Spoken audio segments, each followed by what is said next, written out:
Assalamualaikum warahmatullahi wabarakatuh. Selamat malam.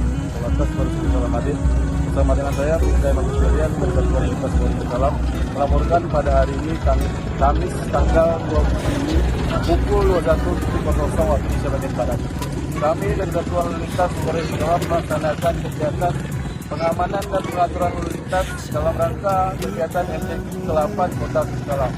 Kami mengimbau untuk para pengguna jalan untuk selalu berhati-hati dan tertib berlalu lintas, dan kami juga mengimbau untuk para pengunjung agar selalu memperhatikan barang-barang bawaannya dan memastikan kendaraannya yang sudah disediakan oleh panitia demi keamanan dan kenyamanan kita bersama. Sekian, terima kasih. Assalamualaikum warahmatullahi wabarakatuh.